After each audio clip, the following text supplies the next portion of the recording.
그 창세기 4장 16절 한번 찾아봅니다. 창세기 찾기 쉽죠? 창세기 4장은 이 가인이 이제 쫓겨났어요. 아벨을 죽이고 나서 이제 쫓겨났죠. 그래서 노 땅이라는 곳에 거합니다. 노 땅. 자, 노 땅에 거하면서 자 어떻게 했는가? 16절, 17절 같이 읽겠습니다. 시작. 가인이 여호와 앞을 떠나서 에덴 동쪽 노 땅에 거주하더니 아내와 동침함에 그가 임신하여 에녹을 낳은지라. 가인이 성을 쌓고 그의 아들의 이름으로 성을 이름하여 에녹이라 하니라. 아멘. 이게 최초의 성이에요. 자, 이 조금 아까 다윗이 여호와는 나의 산성, 나의 요새, 나의 반석이라는 이 성과 가인이 성을 쌓았다. 이 가인의 에녹성, 이거와의 차이점이 뭐냐? 이 성이라는 것은 공통점이 나를 보호하는 거예요. 나를 안전케 하는 거죠. 그리고 이 성은 결국 나를 나타내는 거예요. 성의 크기에 따라서 그곳 성주의 힘을 알게 되는 거예요. 그래서 힘 없는 조그마한 성주는 자그마한 성을 갖게 되고, 또 힘 있는 성주는 큰 성을 갖게 되는 거예요. 에녹성이라 불리는 가인이 지은 성과 하나님 자체가 성이 되는 다윗의 성, 이게 차이가 엄청나죠. 이 둘 다 공통점은 보호하고 자기를 안전케 하며 자기를 나타내는데, 문제는 차이가 있다는 거예요. 차이가. 자기가 지은 성, 가인이 지은 에녹성은 두려움에 의해서 자기 스스로 만든 성이에요.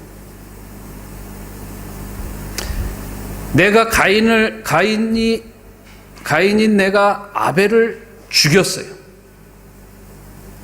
그래서 다른 사람도 나를 죽일 것 같다라는 생각이 들지요.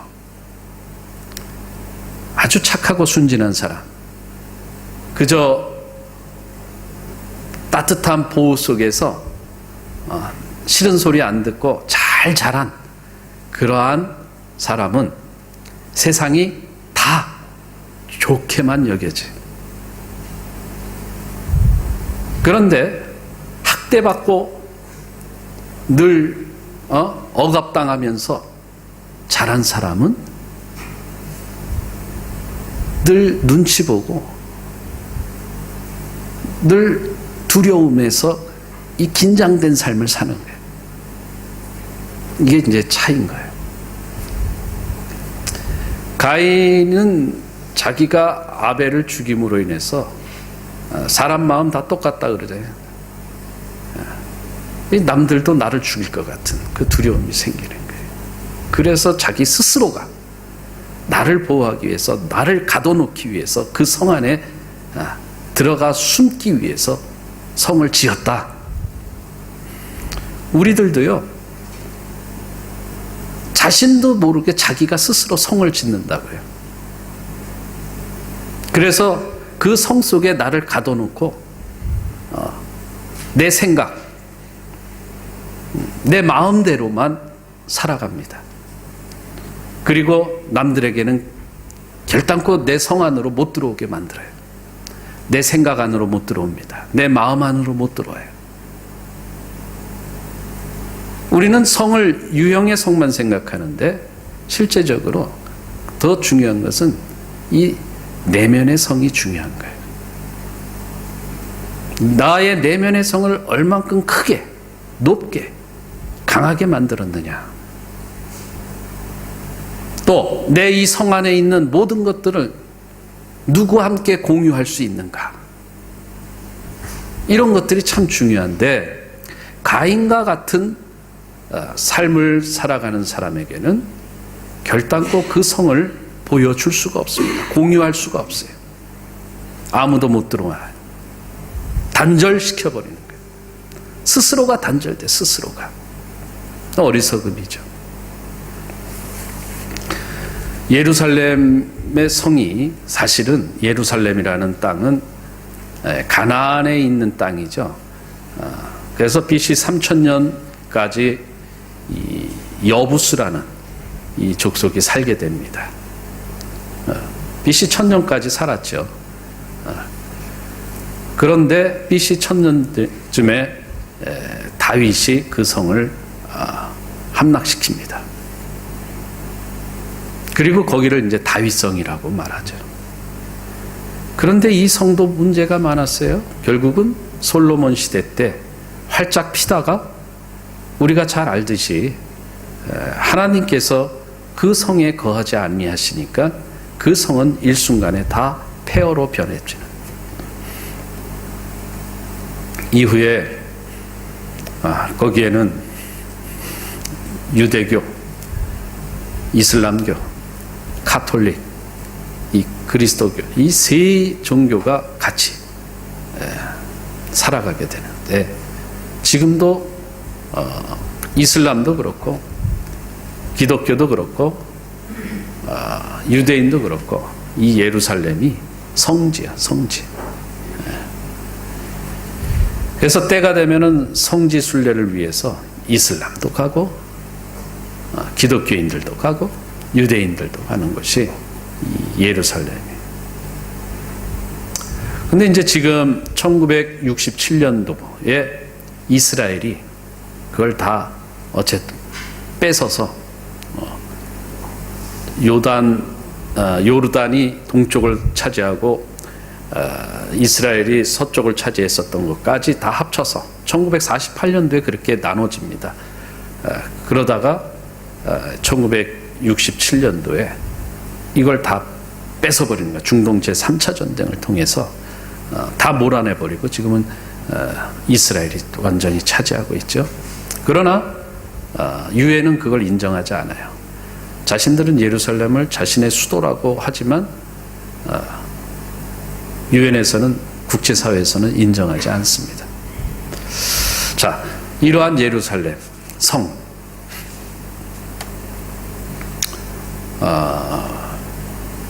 이스라엘의 하나님께서 함께 계셨을 때 예루살렘의 성전과 그 성은 오늘 다윗이 고백하는 대로 그것이 반석이 되었고 요새가 되었고 거기에는 산성이 되어질 수 있었다. 그런데 어느 순간 하나님께서 그 성을 떠나버립니다. 그 성전을 떠나버림으로 인해서 그것은 반석이 안 돼요. 그것은 요새가 될 수가 없어요.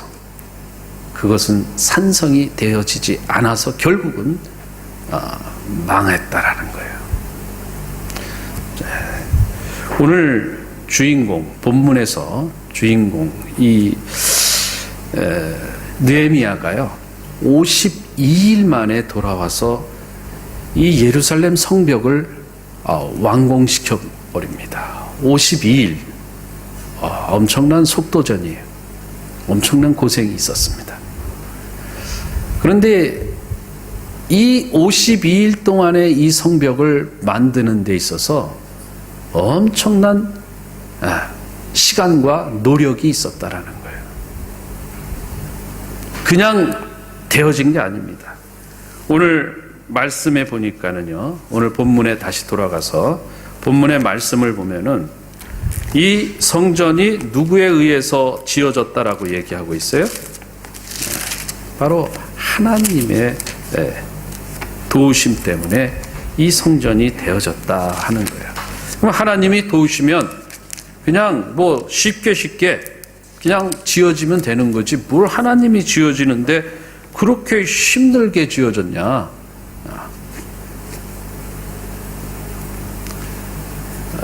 느헤미야가 사실은 그 페르시아의 술 맡은 관원장이라고 그래서 이 술 맡은 관원장은 단지 뭐 술만 따르는 사람이 아니고 왕의 비서 역할을 하는 사람이요.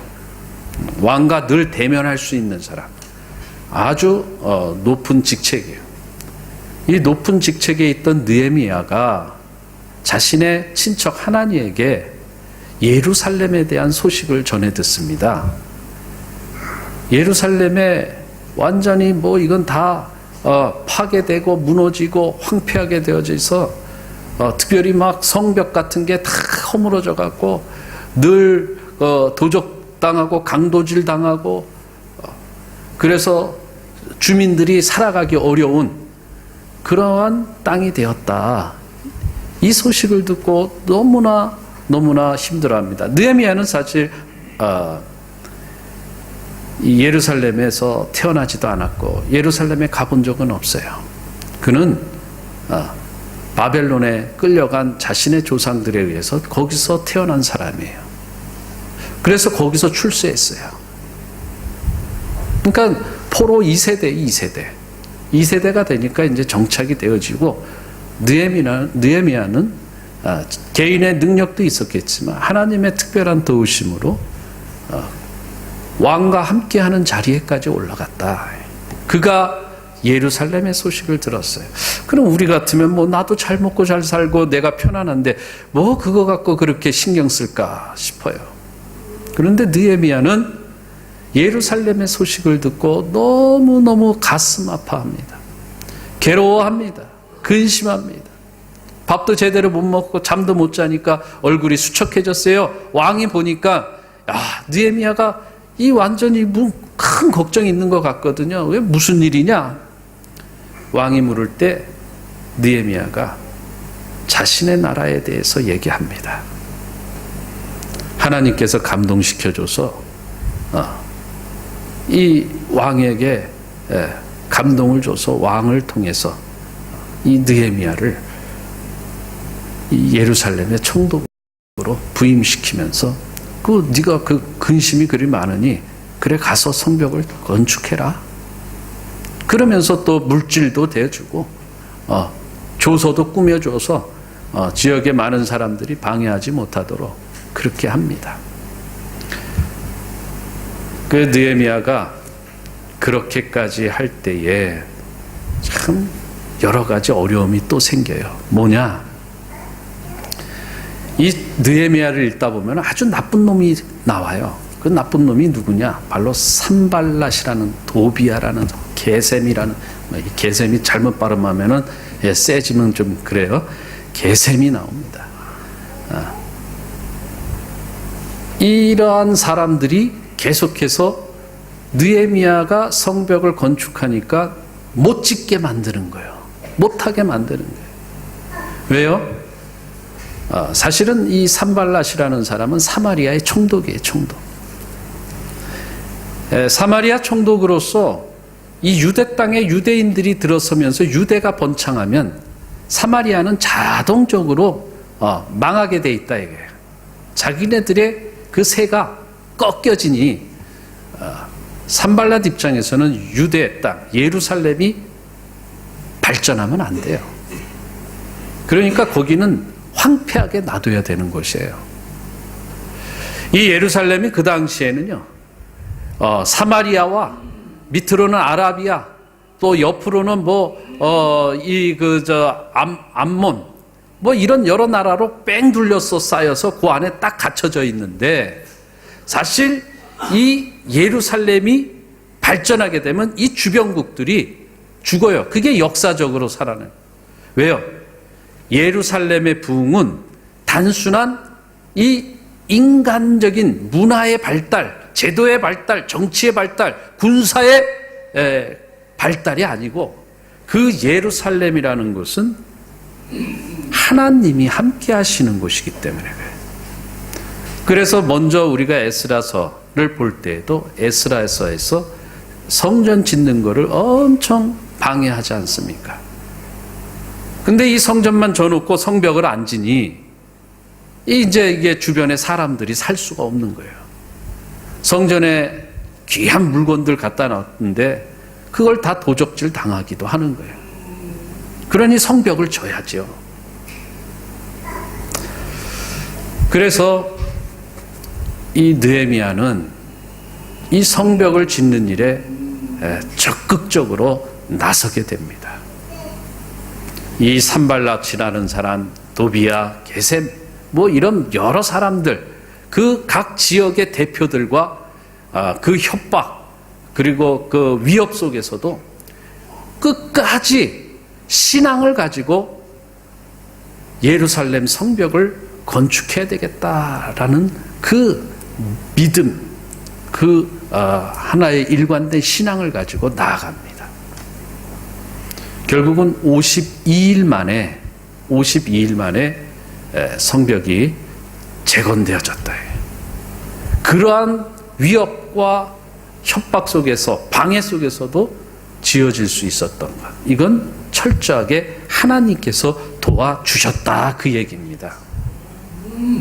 우리도 우리의 삶 가운데서 우리가 믿음으로 행해야 될 그 모든 일들 가운데 너무나 어려울 때가 있습니다. 뭔가 안 되는 낌새가 보일 때가 있어요. 누군가 방해합니다. 오히려 이 일을 함을 통해서 나에게 손해가 끼쳐질 것도 같습니다. 위험한 단계에 이를 때도 있죠. 그럴 때 우리가 뭐를 생각해야 되느냐? 이건 하지 말라는가 보다. 이게 아니고 하나님께서는 지금 무엇을 원하시느냐가 중요한 거예요. 하나님께서 지금 나에게 무엇을 바라시고 내가 지금 어떻게 나가기를 원하시느냐라는 거예요. 그러니까 우리가 하나님 중심의 삶으로 가야 되는데 이게 쉽지가 않아요. 왜 그렇습니까? 내 안에 성전이 파괴되고 내 삶의 성벽이 다 무너져 내렸기 때문에 그래요. 성전이 있고 단단한 성벽으로 둘러싸여 있는 믿음의 사람은 어떠한 위협과 어떠한 공격이 들어와도 능히 이겨내며 믿음으로 승리할 수 있다. 그런데 내가 이게 다 무너져 있으면, 내 안에 있는 모든 것이 다 무너져 있으면 아무것도 할 수 없는 거예요. 이 느헤미야서는요, 크게 두 단락으로 나눠요. 첫째는 1장에서 7장이에요. 이 첫째 단락은 성벽을 재건하는 데의 그 준비 과정과 또 실행, 그리고 완공 단계를 얘기합니다. 우리가 이 성벽이 중요한 이유가 또 뭐냐? 바로 이제 8장에서부터 13장까지 두 번째 단락에서 나오는, 이 성벽이 없어짐으로 인해서 들어오지 말아야 할 것들이 마구 내 안에 들어와 버리면 그것이 완전히 이 어떤 무질서와 혼란 속에 있다라는 거죠. 그러니까 8장서부터 13장에서는 뭐를 하느냐? 바로 개혁과 언약갱신과 개혁 실시가 되어져요. 언약갱신은 뭐냐? 다시 말해서 말씀으로 기준을 다시 잡는 거예요. 말씀으로 다시 나의 삶의 질서를 잡는 거예요. 언약을 갱신한다. 그동안 잊어버렸던 언약, 그동안 나와 상관없이 살아왔던 그 언약이 다시 내 안에 살아나는 것, 이거를 지금 느헤미야가 8장서부터 실시하는 거예요. 우리가 하나님의 말씀이 제대로 쓰지 않으면 개혁이 일어날 수가 없어요. 개혁이라는 것은 내 생각, 아이디어, 반짝반짝 튀어나오는 번뜩한 무슨 새로운 어떤 것이 아니고, 개혁이라는 것은 하나님의 말씀으로 돌아서는 게 개혁이에요. 순수한 신앙으로 나아가는 게 개혁이에요. 그 느헤미야는 언약갱신을 통합니다. 먼저 언약갱신을 에스라를 통해서 하게 하고, 그 다음에 10장, 11, 12, 13장에서 이제 이 언약갱신을 근거로 해서 모든 것을 개혁해 나간, 바꿔 나간다 이거예요. 고쳐 나가.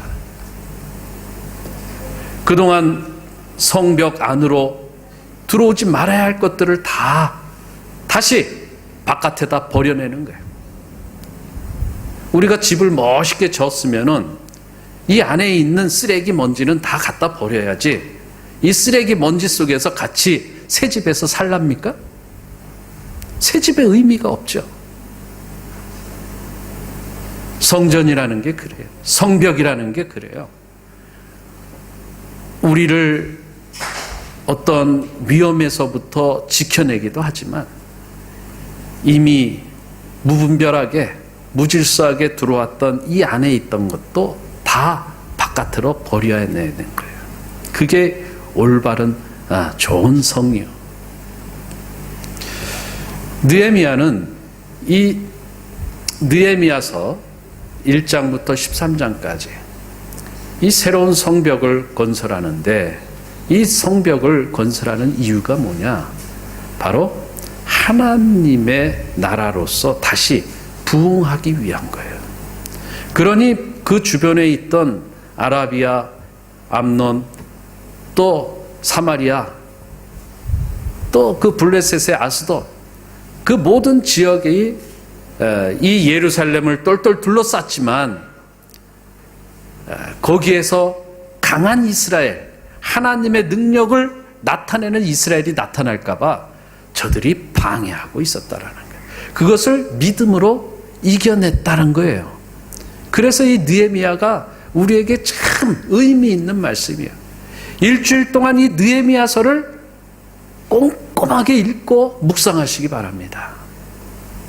느헤미야는 바로 여러분들 한 사람 한 사람이에요.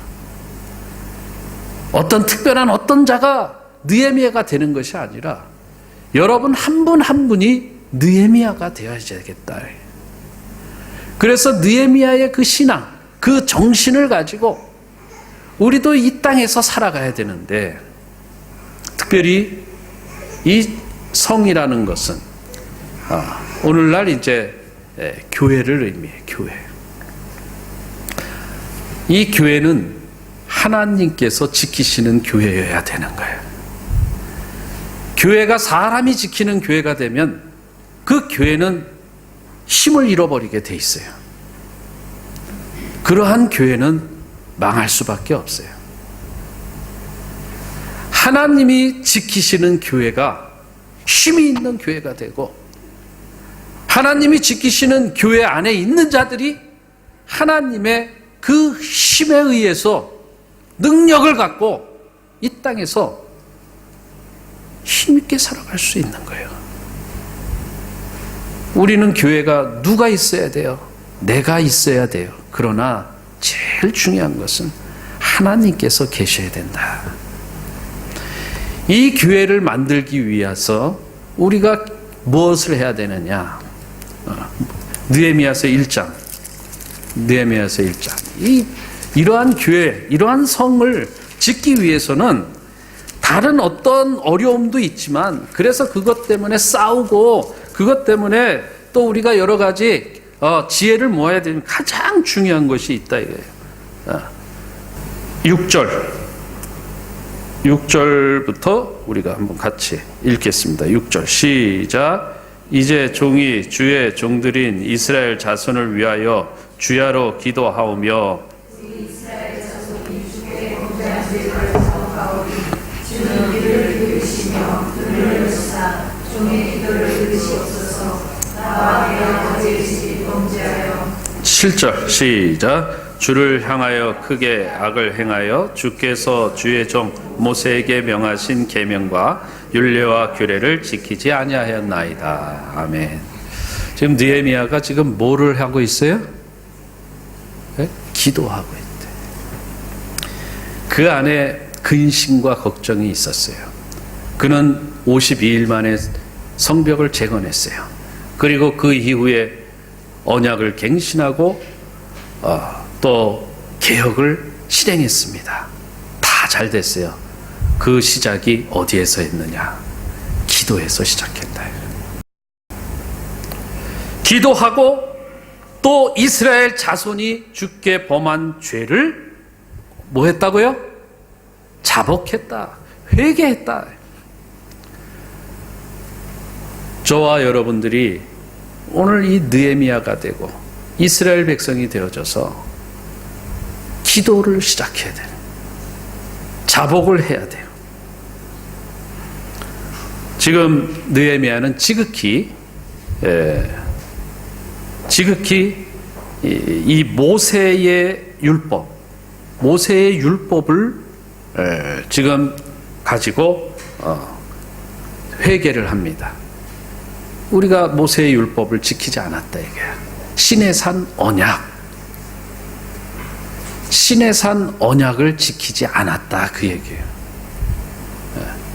이 출애굽기적 신명기 사관적인 입장에서 느헤미야가 지금 보고 있는 거예요. 그는 사실 이전에 예루살렘도 알지도 못했어요. 가보지를 못했거든. 저도 예루살렘 듣기만 했지 아직 가보지 못했어요. 그런데 이 느헤미야는 그 예루살렘에 대한 그 하나님을 향한 사랑과 함께 그 예루살렘에 대한 사랑을 동시에 갖게 되는 거예요. 그가 예루살렘을 사랑할 수 있었던 것은 하나님을 사랑했기 때문이에요. 오늘 우리도 하나님을 사랑한다면 우리의 교회를 사랑하는 간절한 마음을 가져야 돼요. 그리고 우리가 이 간절한 마음을 갖고 새롭게 재건을 해야 되는데 그 재건의 시작이 기도다. 그 기도의 근거가 어디에 있느냐? 모세의 율법, 신의 산 언약, 하나님의 말씀에 우리가 다시 거기에 기준에 맞춰서 돌아가서 기도하고 시작하자. 여러분들의 가정이, 우리의 교회가 새롭게 재건되는 예루살렘 성이 되기를 바랍니다. 그래서 여러분들이 그 성 안에서 새롭게 또 힘있게 살아갈 수 있기를 바랍니다. 네, 기도하겠습니다. 오늘도 우리를